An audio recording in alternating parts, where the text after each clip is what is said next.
दोस्तों नमस्कार, आप सभी का स्वागत है आपके अपने चैनल गोल्डन पाठशाला में। प्यारे बच्चों, आज के इस वीडियो में विज्ञान का रियल पेपर हल करेंगे और ये पेपर हमने लिया है उत्तर प्रदेश एनएमएस एग्जाम 2021 की परीक्षा से। प्यारे बच्चों, आपकी परीक्षा की दृष्टि से बहुत ही इंपॉर्टेंट क्वेश्चन पेपर है, तो आप लोग एक एक क्वेश्चन इसमें से हल कर लीजिए। जो क्वेश्चन आपको नहीं आता है उसको कॉपी पर आप नोट करके याद कर लीजिए। तो आइए शुरू करते हैं वीडियो को। और वीडियो का फर्स्ट क्वेश्चन आपकी स्क्रीन पर है। 91 नंबर क्वेश्चन है, पास्कल मात्रक है। ऑप्शन आपके पास है भार का, दाब का, क्षेत्रफल का या फिर घनत्व का। तो राइट आंसर बच्चों हो जाएगा पास्कल जो है ये दाब का मात्रक होता है, दाब की इकाई होती है। इसको आप ध्यान रखेंगे। और दाब P बराबर आप सभी को पता है F/A होता है, तो ये भी आपको ध्यान रखना है। P बराबर बल बटा क्षेत्रफल होता है, दाब बराबर बल बटा क्षेत्रफल होता है। इसके अलावा अगर ऑप्शन नंबर फर्स्ट की बात करें, भार का मात्रक क्या होता है, तो भार का मात्रक किलोग्राम होता है, केजी होता है। क्षेत्रफल का मात्रक आपका मीटर स्क्वायर होता है, इसको भी ध्यान रखेंगे। और घनत्व का मात्रक आपका होता है किलोग्राम प्रति मीटर क्यूब, इसको भी आप ध्यान रखेंगे। वेरी वेरी इंपॉर्टेंट क्वेश्चन है। इसके बाद देखो नेक्स्ट क्वेश्चन है, आपको जूम करके दिखाता हूँ ताकि जो है आपको अच्छा दिखाई दे। 92 नंबर क्वेश्चन है, पानी का घनत्व अधिकतम एवं आयतन न्यूनतम होता है तो किस ताप पर होता है, आपको बताना है। 0 डिग्री सेंटीग्रेड पर, 4 डिग्री सेंटीग्रेड पर या फिर 40 डिग्री सेंटीग्रेड पर या फिर 100 डिग्री सेंटीग्रेड पर। तो राइट आंसर बच्चों हो जाएगा 4 डिग्री सेंटीग्रेड पर जो है जल का घनत्व अधिकतम होता है और न्यूनतम जो है इसका आयतन होता है। तो सेकेंड ऑप्शन आपका बिल्कुल सही जवाब है। और पानी का जो क्वथनांक बिंदु होता है, क्वथन बिंदु होता है, वो आपका 100 डिग्री सेंटीग्रेड होता है। नेक्स्ट क्वेश्चन की बात करते हैं। 93 नंबर क्वेश्चन कहता है कि श्वेत प्रकाश का कांच के प्रिज्म से गुजरने के पश्चात 7 रंगों में विभक्त हो जाने की घटना क्या कहलाती है। अपवर्तन, परावर्तन, विक्षेपण या फिर विवर्तन। सही आंसर है थर्ड ऑप्शन, विक्षेपण इज द राइट आंसर। इसके बाद है 93 के बाद 94 नंबर क्वेश्चन, मानव नेत्र में सर्वाधिक स्पष्ट बिंदु बनता है कॉर्निया पर, पुतली पर, अंध बिंदु पर या फिर पीत बिंदु पर। तो राइट आंसर हो जाएगा बच्चों एलो पॉइंट यानी पीत बिंदु पर। तो फोर्थ ऑप्शन आपका सही जवाब हो जाएगा। नेक्स्ट क्वेश्चन है 95 नंबर, निम्नलिखित में से क्या सरल सूक्ष्मदर्शी में प्रयोग होता है। अवतल दर्पण, उत्तल दर्पण, उत्तल लेंस या फिर अवतल लेंस। तो दर्पण का यूज तो नहीं किया जाता है, तो दोनों ऑप्शन तो आपके गलत हो गए, कट गए। अब आप इसमें से ध्यान रखेंगे, सूक्ष्मदर्शी में उत्तल लेंस का उपयोग किया जाता है। थर्ड ऑप्शन आपका सही जवाब हो जाएगा। इसके बाद देखो नेक्स्ट क्वेश्चन है 96 नंबर, निम्नलिखित में से कौन सी प्राथमिक सेल नहीं है। हालांकि बच्चों ये सब प्रश्न हम पढ़ाए हुए हैं हमारे, अगर आप प्रीवियस ईयर क्वेश्चन पेपर की प्लेलिस्ट देखेंगे तो सब जो है अलग अलग जीव विज्ञान, भौतिक विज्ञान, रसायन विज्ञान के अलग अलग क्वेश्चन हमारे पढ़ाए हुए हैं। आप लोग पेपर के माध्यम से अच्छे से पढ़ लीजिए, रिवाइज कर लीजिए। तो इसका बच्चों राइट आंसर जो 96 नंबर का हो जाएगा सीसा संचायक सेल। ऐसे सेल जो पुनः चार्ज नहीं किए जाते हैं वो प्राथमिक सेल होते हैं। जैसे बैटरी में और घड़ी में जो डालने वाले सेल होते हैं वो आपके प्राथमिक सेल होते हैं। इसके अलावा बैटरी जो होती हैं वो सीसा संचायक सेल होती हैं। इनको हम क्या करते हैं, वो दोबारा चार्ज कर सकते हैं। तो फोर्थ ऑप्शन आपका सही जवाब हो जाएगा। 97 नंबर क्वेश्चन कहता है कि एक चालक तार का प्रतिरोध 3 ओम है, तार के सिरों के बीच 1.5 वोल्ट का विभवांतर है, तार में बहने वाले विद्युत धारा का मान ज्ञात कीजिए। अब आप सभी को पता है कि ओम का नियम क्या होता है, V बराबर IR।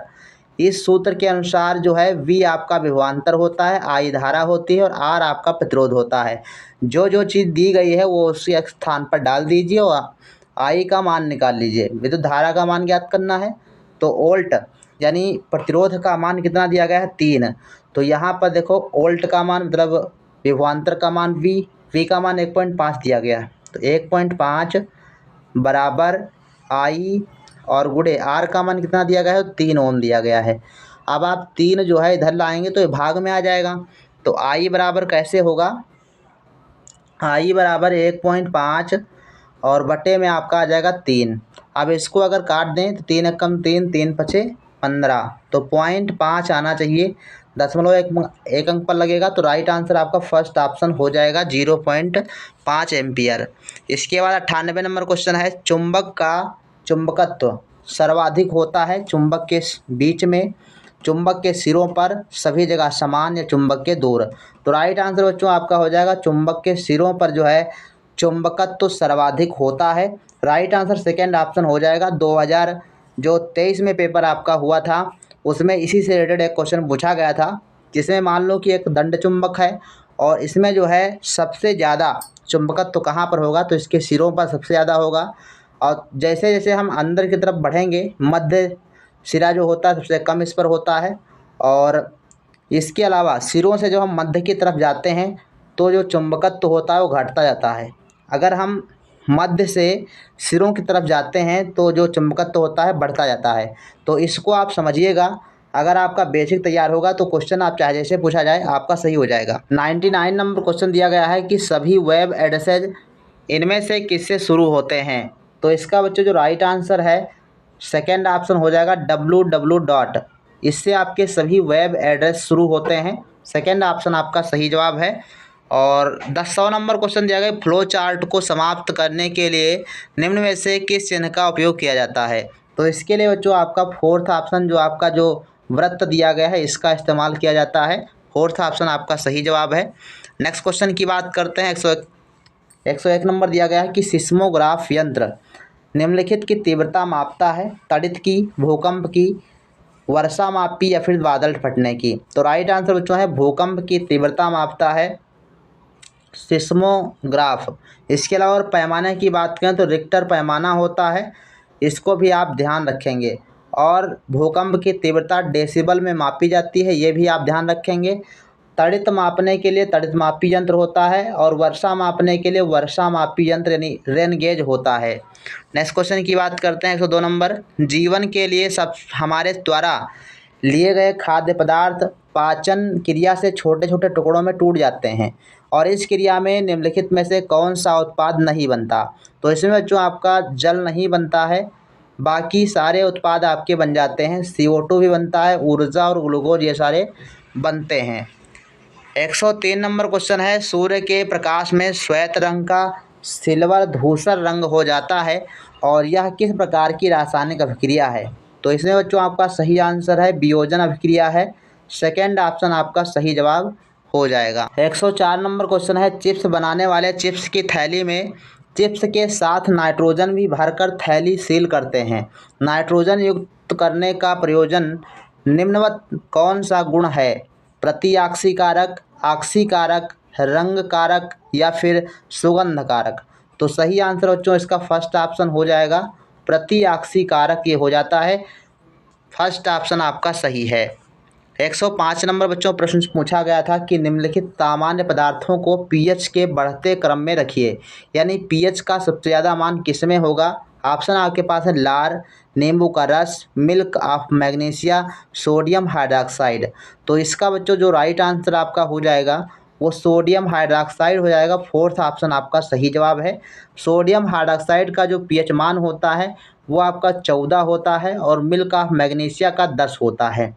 तो इसको आप ध्यान रखेंगे तो सोडियम हाइड्रॉक्साइड का बिल्कुल सही जवाब हो जाएगा। जो पदार्थ जिन पदार्थों का पीएच मान 7 से अधिक होता है वह क्षार कहलाते हैं और जिनका पीएच मान 7 से कम होता है वो अम्ल कहलाते हैं। इसमें आप देखें लार और नींबू ये अम्ल हैं, तो 7 से कम इनका जो है पीएच मान होगा। 106 नंबर क्वेश्चन धावन सोडा का सूत्र क्या है। तो इसमें देखो 3-4 ऑप्शन आपके दिए गए हैं NaHSO3, NaHCO3, Na2CO3 या NaOH। तो राइट आंसर इसमें थर्ड ऑप्शन हो जाएगा। ये आपका धावन सोडा है जिसको धोने वाला सोडा भी कहा जाता है, सोडियम कार्बोनेट। थर्ड ऑप्शन सही है। और ये आपका NaOH दिया गया है, नहीं सोडियम हाइड्रॉक्साइड दिया गया है। इसके बाद नेक्स्ट क्वेश्चन है 7 नंबर है निम्नलिखित में से कौन सी ग्रीन हाउस गैस नहीं है। अब इसमें बताना है कौन सी गैस नहीं है। तो गैस आपकी देखो फर्स्ट ऑप्शन में दी गई है O2 और ये आपकी ग्रीन हाउस गैस नहीं है। थर्ड ऑप्शन और फोर्थ ऑप्शन ये आपके ग्रीन हाउस गैस दी गई हैं, बाकी आपका फर्स्ट ऑप्शन नहीं होगा। जल एक यौगिक है। 108 नंबर क्वेश्चन है निम्न में से कौन प्राकृतिक पदार्थ नहीं है। ऑप्शन है सेलुलोज, स्टार्च, रेयान या फिर कपास। तो इसका बच्चों राइट आंसर थर्ड ऑप्शन हो जाएगा। जो रेयान होता है ये कृत्रिम रेशा होता है, इसको आप ध्यान रखेंगे। रेयान हो गया या फिर टेरिका, टेरिलीन, ये सभी आपके जो है कृत्रिम रेशे होते हैं। सेलोज, स्टार्च, कपास, ये सब क्या हैं? आपके प्राकृतिक रेशे। नेक्स्ट क्वेश्चन की बात करते हैं।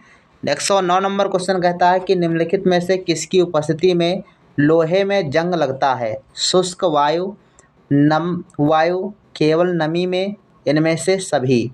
तो राइट आंसर आपका बच्चों सही हो जाएगा आपका नम वायु में। नम वायु में जो है लोहे में जंग लगता है।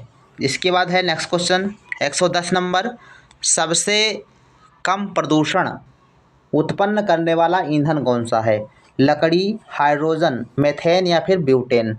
तो इसका बच्चों सही आंसर है हाइड्रोजन। और हाइड्रोजन का सबसे ज़्यादा ऊष्मीयमान भी होता है और यह सबसे कम प्रदूषक होता है। नेक्स्ट क्वेश्चन 111 नंबर, यौगिक MsO4 का वोल्टाइज में धातु M की संयोजकता कितनी है? ये आपकी फोर्थ ऑप्शन सही हो जाएगा, 4 संयोजकता इसमें हो जाएगी M की। नेक्स्ट क्वेश्चन देखो 112 नंबर है, क्लोरोफ्लोरोकार्बन वायुमंडल से कम करता है। क्या कम करता है? O2 को कम करता है कि O3 को कम करता है या फिर N2 या फिर SO2 का? तो राइट आंसर इसमें हो जाएगा सेकेंड ऑप्शन। जो क्लोरोफ्लोरोकार्बन होती है इसके कारण ओजोन का क्षरण हो रहा है, यानी ओजोन क्या हो रही? खत्म हो रही, इसलिए आपका सेकेंड ऑप्शन सही जवाब हो जाएगा। 113 नंबर है, निम्नलिखित में से सबसे क्रियाशील धातु है? सोडियम, कैल्शियम, कॉपर या फिर प्लेटिनम। सही आंसर सोडियम होता है, सबसे क्रियाशील धातु होती है, इसलिए इसे कहाँ पर रखा जाता है? मिट्टी के तेल में। नेक्स्ट क्वेश्चन की बात करते हैं 14 नंबर, कार्बन तत्व से निर्मित पदार्थ है? हीरा, कांसा, पीतल या फिर क्रोमियम। तो हीरा जो होता है ये कार्बन का अपरूप होता है और हीरा एक प्रकार का तत्व होता है। फर्स्ट ऑप्शन आपका सही जवाब हो जाएगा। 115 नंबर, निम्नलिखित में से किस वैज्ञानिक ने कोशिका की खोज किया? तो किस वैज्ञानिक ने किया था? Robert Hooke, Robert brown, JD Watson या फिर मुलर। तो सही आंसर है रॉबर्ट हुक ने जो है कोशिका की खोज की थी। फर्स्ट ऑप्शन सही है। 116 नंबर, पौधों में जल का अवशोषण किस अंग द्वारा होता है? तना, पत्ती, पुष्प या फिर जड़। तो ये जड़ें होती हैं जो मिट्टी से पानी को सोख करके पौधे के आवश्यक भागों तक पहुंचाती हैं। नेक्स्ट क्वेश्चन की बात करते हैं। 17 नंबर है, मनुष्य के हृदय में कितने कक्ष पाए जाते हैं? तो 4 कक्ष होते हैं, आप इसको ध्यान रखेंगे।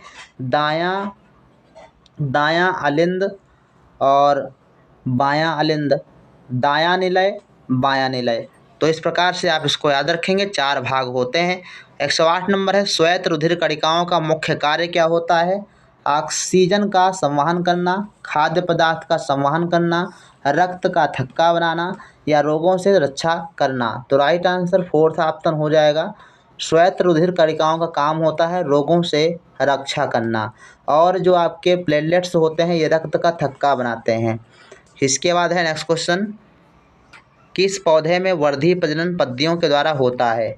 आम, अमरूद, अजूबा या फिर गुलाब। तो आपने आम, अमरूद और गुलाब को देखा होगा, ऐसे प्रश्न आप तुरंत टिक कर सकते हैं। ये आपका अलग ही पौधा अजूबा है ना, ये सबसे अजूबा है, तो इसलिए आपका थर्ड ऑप्शन सही जवाब हो जाएगा। इसमें पत्तियों के द्वारा वर्धी प्रजनन होता है। 120 नंबर है, निम्नलिखित में से कौन पौधे में नर जननांग है? बाह्य दल, पुंकेसर या स्त्री केसर। तो जो पुंकेसर होता है ये पौधे का नर जननांग होता है और स्त्री केसर ये स्त्री वाला भाग होता है। नेक्स्ट क्वेश्चन की बात करते हैं 121 नंबर, निम्नलिखित में से कौन उभयचर जंतु है? अब कौन सा उभयचर जंतु है? मेढक, मछली, कुत्ता या फिर बिल्ली। तो ये मेढक जो होता है वो हर जगह पर रह सकता है, पानी में भी रह सकता है और स्थल पर भी रह सकता है, इसलिए ये मेढक आपका क्या है? ये उभयचर जंतु है। 122 नंबर, निम्नलिखित में से कौन पौधा कीटभक्षी है? इसमें आपको ध्यान रखना है ड्रोसेरा, सेकेंड ऑप्शन सही है। ड्रोसेरा हो गया, वीनस फ्लाई, घटपर्णी, ये सभी कीटभक्षी पौधे होते हैं और ये उन स्थानों पर पाए जाते हैं जहाँ पर नाइट्रोजन की कमी होती है। 123 नंबर प्रश्न है, लार में कौन सा एंजाइम पाया जाता है? पेप्सिन, लेनिन, रेनिन, ट्रिप्सिन या फिर टाइलिन। तो सही आंसर 4 ऑप्शन हो जाएगा, टाइलिन नामक एंजाइम लार में पाया जाता है। 124 नंबर प्रश्न है, प्रकाश संश्लेषण में कौन सी गैस निकलती है? Oxygen, carbon dioxide, carbon monoxide या फिर नाइट्रोजन डाइऑक्साइड। तो प्रकाश संश्लेषण के पश्चात पौधे भोजन बनाते हैं और ऑक्सीजन गैस मुक्त करते हैं। तो राइट आंसर आपका फर्स्ट ऑप्शन हो जाएगा। 125 नंबर क्वेश्चन है, निम्नलिखित में से कौन सा एक कोशिकीय जीव है? केचुआ, मेढक, जोंक या फिर अमीबा। आप सभी को पता है अमीबा जो होता है एक कोशिकीय जीव होता है। अमीबा हो जाए, पैरामीशियम, एगुलिना और क्लेमाइडोमोनास, ये सभी क्या है एक कोशिकीय जीव होते हैं। तो इनको आप ध्यान रखेंगे, बहुत ही इंपॉर्टेंट क्वेश्चन है। एक प्रश्न आपका इस रिलेटेड ज़रूर आएगा। तो आज की इस वीडियो में इतना ही, और अधिक वीडियो देखने के लिए हमारे चैनल को सब्सक्राइब करें और वीडियो को अपने दोस्तों के साथ जरूर शेयर कर दें। मिलते हैं फिर नेक्स्ट वीडियो में, तब तक के लिए धन्यवाद। जय हिंद, वंदे मातरम।